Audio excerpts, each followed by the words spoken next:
Once upon A reading with Ali তারেকের আজকের পর্বে সবাইকে স্বাগত জানাচ্ছি। আজকে আমরা পড়ছি মানিক বন্দ্যোপাধ্যায়ের উপন্যাস পুতুল নাচের ইতিকথার তৃতীয় পর্ব। শুরু করছি। মতির জন্য পাত্র দেখিতে গিয়া খালের ধারে বটগাছের তলে হারু ঘোষ অপঘাতে প্রাণ দিয়াছিল। গ্রামে কি মতির পাত্র মিলিত না? হারুর ছিল উচ্চ আশা। ছেলেবেলা হারু স্কুলে পড়িয়াছিল, বড় হইয়া হারু বড়লোক হইয়াছিল। তারপর গরিব হইয়া পড়িলেও মনটা হারুর বিশেষ বদলায় নাই। গাওদিয়ার গোপ সমাজ পরিহাস করিয়া তাহাকে বলিত ভদ্রলোক, বিশেষ করিয়া বলিত নিতাই। নিতাইয়ের অবস্থা ভালো, চাল চলনও তাহার অনেকটা ভদ্রলোকের মতো, তবু হারু তো তাহাকে খাতির করিত না। নিতাইয়ের এক ভাগ্নে আছে, তার নাম সুদেব। সুদেবের ঘরবাড়ি জমিজমা আছে, পেটে ইংরেজি বাংলা বিদ্যাও কিছু আছে। বয়সটা কেবল একটু বেশি, প্রায় 36। সুদেবের সঙ্গে মতির বিবাহ দিবার কত চেষ্টাই যে নিতাই করিয়াছিল বলবার নয়। হারু রাজি হয় নাই। বাজিতপুরে ম্যাট্রিকুলেশন পাশ পাত্রটি দেখিতে গিয়া, তাই না, অকালে হারু স্বর্গে গেল। হারু নাই। হারুর ছেলে পরাণ বাপের মতো চালাকও নয়, গোয়ারও নয়। গাওদিয়ার গোপ সমাজ মতির বিবাহের জন্য আবার একটু ব্যস্ত হইয়া পড়িয়াছে। পরাণকে তাহারা অনেক কথা বুঝায়, বলে গায়ের মেয়ে গায়ে থাকাই তো ঠিক। জানাশোনা ঘরে দিলে মেয়ে সুখে থাকিবে। দুধ বেচা গোপের ঘরেও তো বোনকে দিবার কথা তাহারা বলিতেছে না। সুদেবের ঘর তো বনেদি ঘরের মতো। কেন দমনা হচ্ছিস বলতো পরাণ? বাজিতপুরের ছেলেটা তো ফসকে গেছে। সুদেবের সঙ্গে মতির বিবাহ?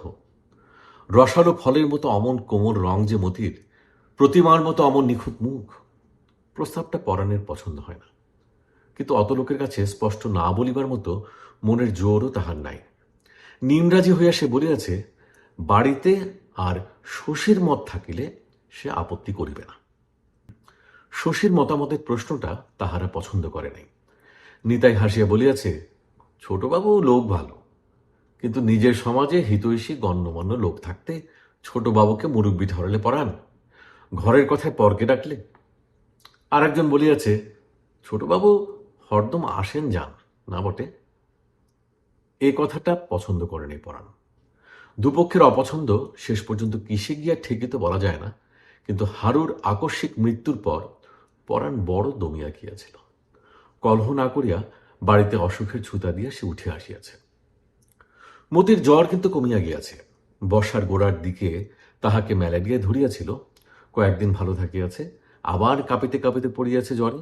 শশীর দামি কুইনাইন জ্বর একেবারে ঠেকাইতে পারে নাই। এবার গা ফুরিয়া কয়েকবার তাহাকে ওষুধ দিয়া শশী আশ্বাস দিয়াছে আর জ্বর হইবে না। জ্বরে ভুগিয়া মতির বিশেষ ক্ষতি হইয়াছে মনে হয় না। ম্যালেরিয়া ধরিবার আগে হঠাৎ সে মোটা হইতে আরম্ভ করিয়াছিল, মাঝে মাঝে জ্বরে পড়িয়া এটা বন্ধ হইয়া গিয়াছে। মতির সুন্দর গড়নটি চর্বিতে ঢাকিয়া গেলে বড় আফসোসের কথা হইত। এখনো প্রতি সপ্তাহে মতিকে শশী একটা করিয়া ইঞ্জেকশন দেয়। সকালে বাড়িতে যে কজন রোগী আসে তাদের ব্যবস্থা করিয়া কালো ব্যাগটি হাতে করিয়া সে যখন হারু ঘোষের বাড়ি যায়, হয়তো তখন বেলা হইয়াছে, সমস্ত উঠান ভরিয়া গিয়াছে রোদে। মতির ভীত শুকনো মুখ দেখিয়া শশী হাসিয়া বলে, এতবার দিলাম এখনো তোর ভয় গেল না মতি? কোন হাতে নিবি আজ? স্পিরিট দিয়ে ঘষিলে মতির বাহুতে ময়লা ওঠে। শশী বলে, বড় নোংরা তুই মতি, গায়ে সাবান দিতে পারিস না? ইঞ্জেকশন দিয়া শশী দাওয়ায় বসে। পরাণ বলে, একটা পরামর্শ আছে ছোটবাবু। বিষয়টা মতির বিবাহ সংক্রান্ত শুনিয়া শশী জাকিয়া বসিয়া একটা বিড়ি ধরায়। ছেলের ইশারায় মুখ্যদা সরিয়া আসে কাছে। বুঝিও আসিয়া ছেলে কোলে কাছে দাঁড়ায়। কুসুমকে দেখিতে না পাইয়া শশী মনে মনে আশ্চর্য হয়। পূবের ভিটার ঘরখানার ছায়া ঘরের মধ্যে সংকুচিত হইয়া গিয়াছে। পরাণের কথা শুনিতে শুনিতে প্রতি মুহূর্তে শশী আশা করে পূবের ওই ঘরের ভেতর হইতে হয়তো দু চোখে গাঢ় স্তিমিত ছায়া সঞ্চয় করিয়া কুসুম হঠাৎ বাহির হইয়া আসিবে। পরমাত্মীয়দের এই সভার এক প্রান্তে দাঁড়াইয়া থাকিবে পরের মতো। আর সাড়া পাইয়া কুসুম যে কলসিটা তুলিয়া লইয়া ঘাটে চলিয়া গিয়াছিল, শশী তাহা কেমন করিয়া জানিবে? পরাণের বক্তব্য শেষ হইয়া আসিলে কুসুম ভেজা কাপড়ে উঠানের রোদে পায়ের দাগ আঁকিয়া পূবের ঘরের ছায়ার মধ্যে ডুবিয়া যায়। রান্নাঘরে পোড়া ডালের গন্ধে চারিদিক ভরিয়া যাওয়ার পরও ঘর হইতে সে আর বাহির হয় না। মুখ্যদা রূঢ় বাক্যস্রোতে তারপর কিছুক্ষণের জন্য মতির বিবাহের সমস্যা ভাসিয়া যায়। রান্নাঘরে খোলা দরজা দিয়া অপরাধী ডালের হাঁড়িটা উঠানে আসিয়া আছড়াইয়া পড়িতে আজ যে আবারও প্রসঙ্গ উঠিবে সে সম্ভাবনা থাকে না। শশী ভাবে সকলের কাছে কত বকাবকি বউটা না জানি শুনিবে। মুখ্যদা, মুচি, মতি সকলেই হৈ হৈ করে। ও ঘর হইতে মুমুর্ষু পিসি চাচায়, কি হলো রে বুচি, কি হলো রে মতি? চুপ করিয়া থাকে শশী। সকলকে চুপ করাইতে গিয়া পরাণ হল্লা আরও বাড়ায়। কিন্তু কি নির্বিকার কুসুম। রাগের মাথায় ডালের হাঁড়িটা যে উঠানে ছড়িয়া দিয়াছে সে হাসি মুখে বাহির হইয়া আসে, দাঁড়ায় শশীর সামনে, বলে, জ্বর এলো নাকি? দেখুন দেখি ছোটবাবু। শশী নাড়ি ধরিয়া বলে, জ্বর আসেনি বউ, মাথা ধরেছে যে। কতক্ষণ ধরে জলে ডুবিয়েছ তুমিই জানো, মাথার দোষ কি? কুসুম মাথা নাড়িয়া বলে, আমার ঠিক জ্বর আসছে, আমি গিয়ে শুলাম। জালো মতি, আজ তুই রাতবি, যা। কুসুম ঘরে গিয়া শুইয়া পড়ে। কিন্তু শুইয়া কেন থাকিতে পারিবে এই চঞ্চলা নারী? খানিক পরে উঠে আসিয়া না বলিতেই পরাণকে এক ছিলিম তামাক দিয়া সে অদূরে বসে পড়ে। সুদেবের সঙ্গে মতির বিবাহে শশীর মত নাই শুনিয়া বলে, কেন গো ছোটবাবু, সুদেব পাত্তর কি এমন মন্দ? পুরুষ মানুষের আবার বয়স, সতীন কাটা তো নেই, ঘরে পয়সা আছে লোকটার, মেয়ে সুখে থাকবে। শশী বলে, হারু কাকার অমত ছিল সেটা তো ভাবতে হবে বউ। কুসুম বলে, তিনি সবকে গেছেন। আর কিছু কুসুম বলে না। শশী তাহাকে বুঝাইবার চেষ্টা করে, সুদেব লোক ভালো নয়, মতির সঙ্গে সুদেবকে মানায় না। কুসুম বোঝে কিনা কে জানে, মুখ্যদার খর দৃষ্টিপাতে মাথার ঘুমটা আরেকটু টানিয়া দিয়া নিশ্চল প্রতিমার মতো বসিয়া থাকে। শশী বাড়ি যাওয়ার জন্য উঠিলে সে আবার মুখ খোলে, বলে, পিসিকে একবার দেখেছেন ছোটবাবু, বুড়ি কাঁদতে লেগেছে। শশী একটু লজ্জা পায়। মরণাপন্ন পিসিকে দেখে যাওয়ার কথা প্রায় তাহার মনে থাকে না।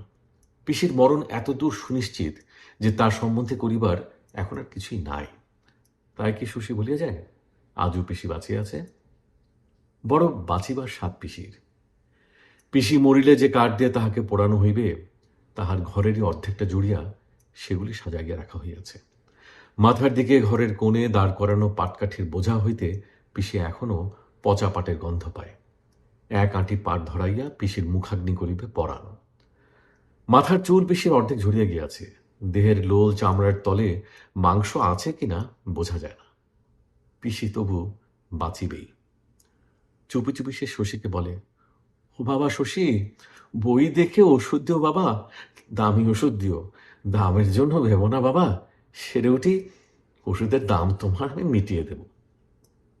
বলে, আমার যা কিছু আসে সব তোমাকে দিয়ে যাব, তুমি ভালো করে আমার চিকিৎসা করো। তবু শশী প্রায় ভুলিয়া যায় পিসি বাঁচিয়ে আছে। ইঞ্জেকশন দেওয়ার সময় প্রত্যেকবার শশী মতিকে বলিয়াছে, আর তো জ্বর হবে না মতি। শশীর আশ্বাস সত্য হইল। এই বছরের মতো মতিকে ম্যালেরিয়া ছাড়িয়াছে। ওদিকে যামিনী কবিরাজের বউ শশী যাহাকে সেনদিদি বলে ডাকে পড়িয়াছে জ্বরে। যামিনী বিখ্যাত কবিরাজ।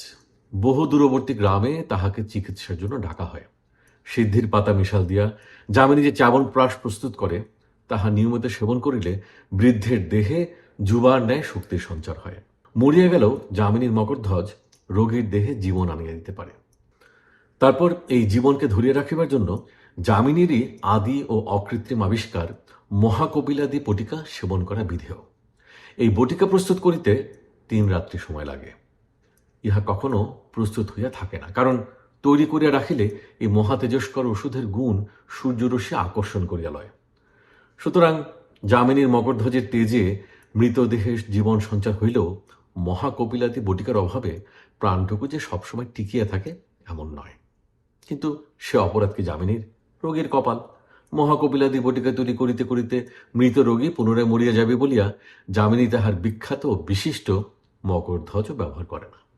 বলে, লাভ কি হবে বাপু, মহাকপিলাদি বটিকা তো প্রস্তুত নেই, রোগীকে নয় বাঁচালাম, তারপর 3 দিন টেকাবো কি দিয়ে? মৃতকে যামিনীর এক লহমার জীবন দান কেহ কখনো দেখে নাই, তবু লোকে বিশ্বাস করে। একজন দুজন নয়, অনেকে। যামিনী কবিরাজের বউ কিন্তু কখনো স্বামীর ওষুধ খায় না। অসুখ হইলে এতকাল সে বিনা চিকিৎসাতে ভালো হইয়াছে, এবার জ্বরে পড়িয়া শশীকে ডাকিয়া পাঠাইল। গোপাল তখন বাড়িতে ছিল। শশীর হইয়া সে বলিয়া দিল, বলগে যাচ্ছে। তারপর শশীকে যাইতে নিষেধ করিয়া দিল। শশীও বলিল, কেন যাব না কেন? গোপাল বলিল, কবে তোমার বুদ্ধি পাকবে ভেবে পাই না শশী। শশীও তাহা ভাবিয়া পায় না, সে চুপ করিয়া রহিল। তখন গোপাল বলিল, যামিনী খুড়ো অত বড় কবরেজ, সে থাকতে ডেকে পাঠানো মানেটা বোঝো? শশী বলল, আগে না। যুবতী স্ত্রী লোক, নানা রকম কুৎসাও শুনতে পাই। গোপালের মুখে এই কথা লজ্জায় শশী সংকুচিত হইয়া গেল। মৃদুস্বরে সে বলিল, এসব আপনার বানানো কথা বাবা। গোপাল রাগ করিল না, বলিল, তোমার যে কি হয়েছে আজকাল বুঝতে পারি না শশী। তোমার ভালোর জন্য একটা কথা কইলে তুমি আজকাল তর্ক জুড়ে দাও। সংসারে মানুষকে ভেবেচিন্তে কত সাবধানে চলতে হয় সে জ্ঞান তোমার এখনো জন্মেনি। এই তোমার উঠতি পসারের সময় এখনই একটা বদনাম রটে গেলে এও কি তোমায় বলে দিতে হবে? তুমি চিকিৎসার ভার নিলে বলা বলি করবে না লোকে? যামিনী কবরেজ থাকতে তুমি ছেলে মানুষ, তোমার কেন এত মাথা ব্যথা? সবার বাড়িতে মেয়ে ছেলে থাকে, এরপর কে আর ডাকবে তোমায়?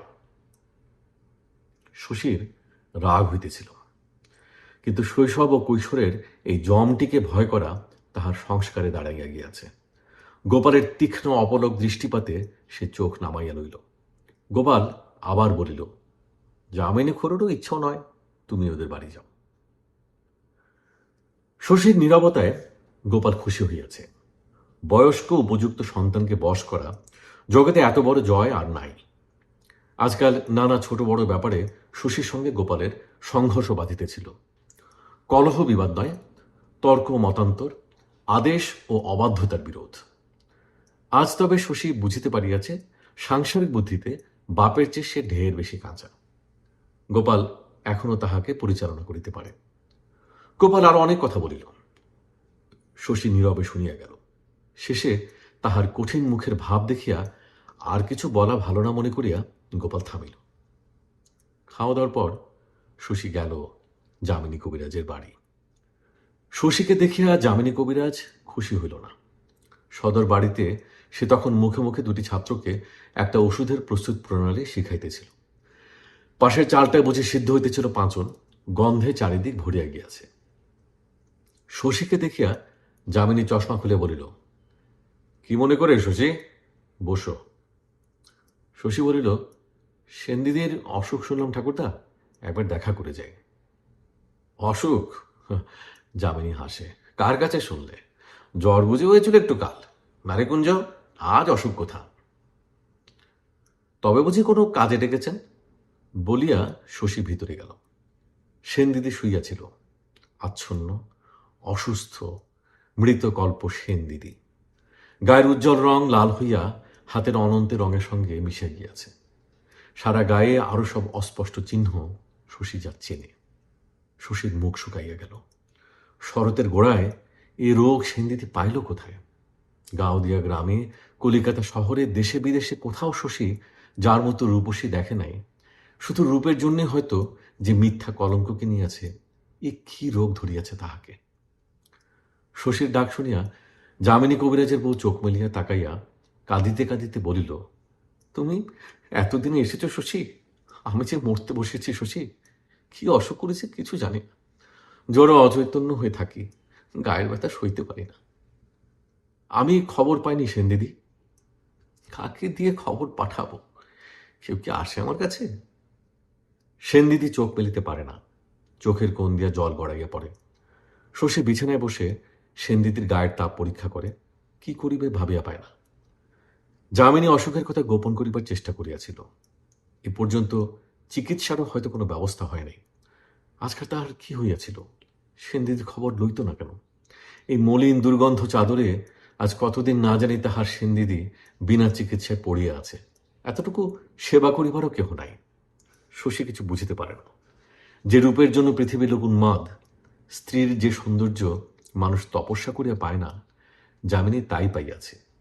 বুড়া বয়সে সে তো তার স্ত্রীর দাস হইয়া থাকিবে। কি জন্য তাহার এই বিকৃত নিষ্ঠুর অবহেলা? কে জানে, হয়তো সীতা আর হেলেন আর ক্লিওপেট্রার মতো যার অসাধারণ রূপ থাকে, তাকে ঘিরিয়া এমনই খাপছাড়া কাণ্ডই ঘটিতে থাকে জগতে। খানিক পরে যামিনী ঘরে আসিল, মুখ ভার করিয়া বলিল, এখনো তুমি বসে আছো শশী? আমি ভাবলাম তুমি বুঝি চলে গেছো। শশী বলিল, ঠাকুরদা, বাইরে আসুন দেখি একবার। বাহিরে গিয়া বলিল, সেনদিদির অশোক আপনি ধরতে পারেন ঠাকুরদা? যামিনী কবিরাজ বলিল, হাসির কথা বললে বটে শশী, 40 বছর কবরেজি করছি, 3টে জেলায় যামিনী কবরেজের নাম জানে না এমন লোক নেই। আমায় তুমি শুধু রোগ ধরতে পারিনি, এক নজর তাকালে রোগ নির্ণয় হয়। ওয়ার হয়েছে ম্যালেরিয়া। ম্যালেরিয়া নয় ঠাকুরদা, বসন্ত। শশী বলিল, হ্যাঁ, বসন্ত? শরৎকালে বসন্ত? বলিল যামিনী কবিরাজ। বলিল বটে, যামিনীর মুখে কালি পড়িয়াছে কিসের? শশীর কাছে যামিনী যেন অভিনয় করিতেছে, একটা পাণ্ডুর ভয় আর কালো চিন্তার রাশিকে গোপন করিবার অভিনয়। শশী কড়া সুরে বলিল, আমি সেনদিদির চিকিৎসার ভার নিলাম ঠাকুরদা। ছি ছি, আজ পর্যন্ত কিছুই করেননি। খায় নাকি আমার ওষুধ? শশী ঘরে গিয়ে বসিল। কি ভাবিয়া যামিনীও ঘরের মধ্যে গিয়ে দাঁড়াইয়া রহিল। শশী দারুণ বিপন্ন বোধ করিতেছিল, আর বিষণ্ণতা। কয়েকদিন আগে সাতগাঁয়ে সেই একটা বসন্তের রোগী দেখিতে গিয়াছিল। তাহাকে শশী বাঁচাইতে পারে নাই, বাঁচাইবার চেষ্টাও সে করিতে পারে নাই। তাকে ডাকা হইয়াছিল একেবারে শেষ মুহূর্তে। সে পর্যন্ত রোগের চিকিৎসা করিয়াছিল সাতগাঁর কবিরাজ, যামিনীর পূর্বতন ছাত্র ভূপতিচরণ। শশীর হঠাৎ মনে পড়িয়াছে, সেই রোগীটি মারা যাইবার পর যামিনী হাসিয়া বলিয়াছিল, আমার ছাত্র যাকে ছাড়পত্র লিখে দিল তাকে বাঁচাবে শশী, আমাদের শশে। শশী প্রাণ দিয়া সেন দিদির চিকিৎসা ও সেবা আরম্ভ করিল। অন্য রোগীরা তাহাকে ডাকিয়া পায় না। বাড়িতে কারো জ্বর জ্বালা হইলে চোখের পলকে পরীক্ষা শেষ করিয়া সে ওষুধ দেয়, না বলিলে আর খবর নেয় না। বন্ধু বান্ধব, আত্মীয় স্বজন সকলকে সে অবহেলা করে। যায় না হাড়ু ঘোষের বাড়ি বিনা কাজে অথবা মতিকে ইঞ্জেকশন দিতে। কুসুম ভাবিল শশী বুঝি রাগ করিয়াছে। তালবনের তালপুকুরে পদ্ম তুলিতে গিয়া মতি আশা করিতে লাগিল, ছোটবাবু আজ নিশ্চয় আসবে, ছোটবাবুকে এক ডালা পদ্ম দেবে। কিন্তু কুসুমের মনে শশীর উপর রাগ কমিল না। মতির পদ্মফুলের বিচি দিয়া রাঁধা হইল তরকারি। শুধু সেনদিদির ব্যবস্থা করিতে হইলে শশী হয়তো চারিদিকে তাকানোর সময় পাইত। চিকিৎসা আরম্ভ করিয়া এ বাড়িতে গোপালের এবং ও বাড়িতে যামিনীর উপদেশ, সমালোচনা ও বাধাদানের বহরে সে বিপন্ন ও বিব্রত হইয়া রহিল। ব্যাপারটা সে ভালো বুঝিতে পারে না। সময় সময় তাহার মনে হয় তাহার চিকিৎসায় ওদের শ্রদ্ধা নাই, এই কথাটা এমনভাবে প্রকারান্তরে তাহাকে জানাইয়া দেওয়া হইতেছে। কিন্তু চিকিৎসার আর কোনো ব্যবস্থাও তো নাই। ভালো হোক মন্দ হোক, তার চিকিৎসাকে ছাটিয়ে ফেলার মধ্যে যুক্তি আছে কোনখানে? আমার ওষুধ খায় না বলিয়া যামিনী নিজে চিকিৎসা করিতে রাজি নয়। ওরা মারিয়া ফেলিতে চায় নাকি সেনদিদিকে? তাই বা কেন চাহিবে? তাছাড়া যামিনীর এই লজ্জাকর পাগলামিতে গোপাল এভাবে সাহায্য করিতেছে কেন? তার স্বার্থ কি? ব্যাপার যত রহস্যময় হোক, শশী একা সেনদিদির 3টি জমের সঙ্গে লড়াই করিতে লাগিল। যামিনীকে সে জিজ্ঞাসা করে, বড় গোল শিশির ওষুধ কি হলো ঠাকুরদা? যামিনী বলে, 3 দাগ ছিল না, খাইয়ে দিয়েছি। কি যে সব ওষুধ তোমার শশী, সব ওষুধে হয় মদ নয় সিরাপের গন্ধ। শশী সভয়ে বলে, খাইয়ে দিয়েছেন? গোল শিশুর ওষুধটা খাইয়ে দিয়েছেন? তা দিলাম বই কি, ছটফট করছিল দেখে ভাবলাম তোমার রোগী, তোমার ওষুধ দিই খাইয়ে। শশী রাগ করিয়া বলে, রোগে আমার নয় ঠাকুরদা, আমি চললাম, আপনাদের যা খুশি করুন। সে একরকম চলিয়া আসে। বাড়ির বাহিরে গিয়া গতিশ্লথ করিয়া দাঁড়ায়। মনে পড়ে সেনদিদির ভীরু কাতর চাহনি, একান্ত নির্ভরতা। শশী আবার ফিরিয়া যায়, বলে, ওটা যে গুটি বসাবার ওষুধ, 7 দিন আগে ওষুধটা দিয়েছিলাম, আপনি জানতেন না? যামিনীর মুখ কয়েকদিন সম্ভবত দুশ্চিন্তাতেই শুকাইয়া পাংশ হইয়া গিয়াছে। সে চোখ মিটমিট করিয়া বলে, আমি কোবরেজ মানুষ, তোমাদের ওষুধের আমি কি জানবো ভাই? আমি তো কিছুই জানি না। জানেন না তো আমায় না বলে ওষুধ খাওয়ালেন কেন? আপনি মারবেন ঠাকুরদা সেনদিদিকে? গুটি পাকছে, এখন আপনি খাইয়ে দিলেন গুটি বসানোর ওষুধ। যামিনী কথা কয় না। শশী একটু নরম হয়ে বলে, বড় অন্যায় করেছেন ঠাকুরদা, আর যেন এমন করবেন না কখনো। যামিনী বলে, তোমার একটা ওষুধ খাইয়ে দেবে শশী, তাড়াতাড়ি যাতে গুটি পাকে। শশী তখন সন্দিগ্ধ হইয়া বলে, খাইয়েছেন নাকি কিছু আপনার ওষুধ? না, আমার ওষুধ খায় না। তার মানে চেষ্টা করছিলেন খাওয়াবার? উদ্ভ্রান্ত যামিনী এবার খেপিয়া যায়। যদি করে থাকি? হ্যাঁ হ্যাঁ শশী, যদি করেই থাকি। তোমার সব মদ আর সিরাপে আমি বিশ্বাস করি না বাপু। চিকিৎসা হচ্ছে, এই যদি তোমার বসন্তের চিকিৎসা হয়, পুঁথিপত্র খালে ভাসিয়ে ঘরের ছেলে ঘরে বসে গিয়ে খাও গে। বলিতে বলিতেই যামিনী সাহস হারায়, তবু মরিয়ার মতো বলে, তুমি আর এসো না। মাথা শশীও ঠিক রাখতে পারে না, বলে, গোড়া থেকে আপনি যা সব কাণ্ড করছেন ঠাকুরদা, পুলিশ ডাকলে আপনার 10 বছর জেল হয়। যামিনী বিবর্ণ মুখে বলে, কি করলাম আমি? চিকিৎসা হচ্ছে তোমার, আমি তো একটা বড়িও খাওয়াইনি। শশী আর কথা কাটাকাটি করে না। এ পাগলের সঙ্গে ঝগড়া করে লাভ কি? এ কি কলহের সময় ঠাকুরদা? কলহ কে করেছে বাবু?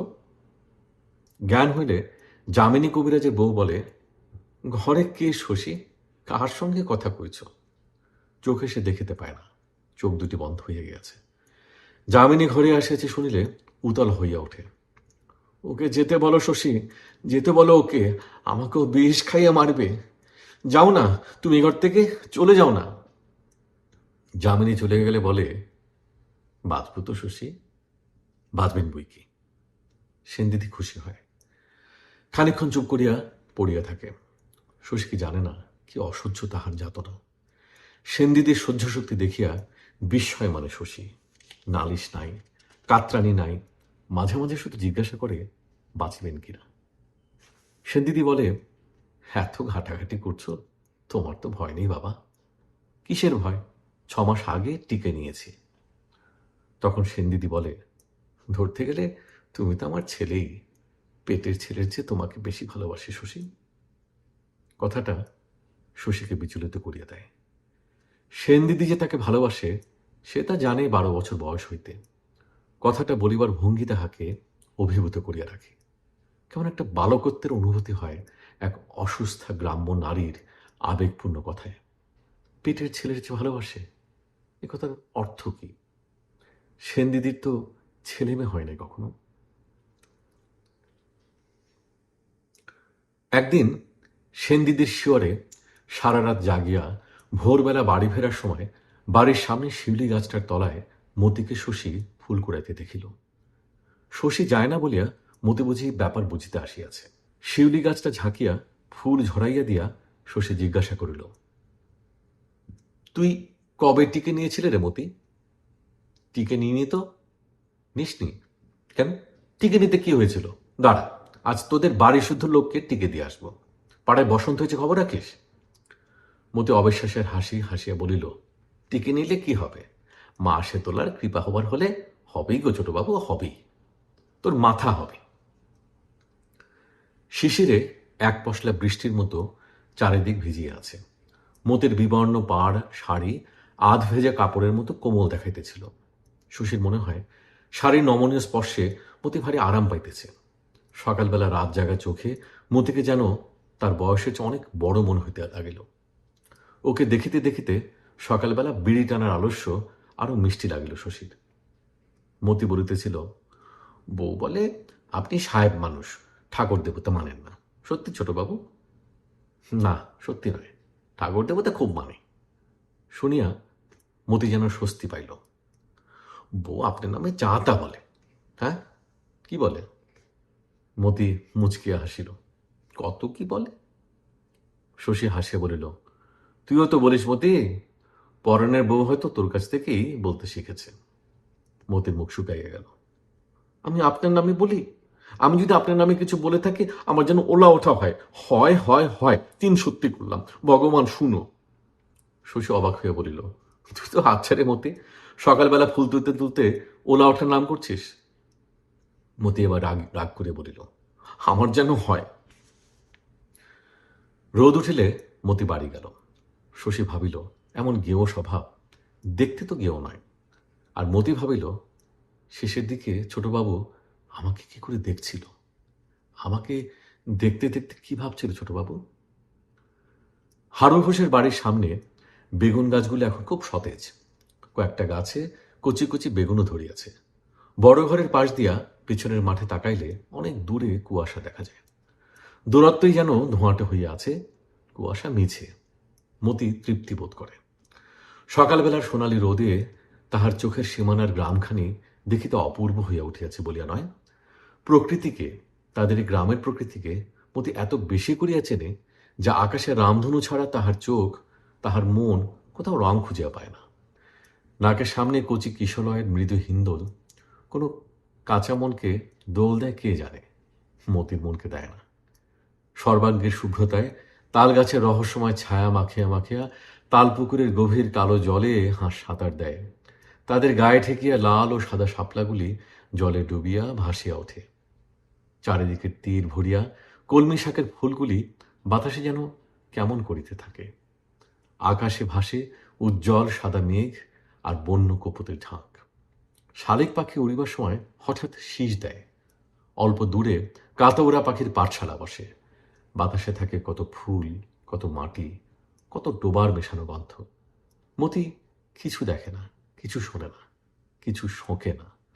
তালপুকুরের নির্জনতাকে সে শুধু ভোগ করে গায়ে জড়ানো আঁচলটি কোমরে বাঁধিয়া। গা উদলা করিয়া দেওয়াতেও কেহ যে তাহাকে দেখিতে পাইতেছে না, ইহাতে মতির ভারী মজা লাগে। সংসারের কাজ না করিলে কুসুম তাহাকে বকে।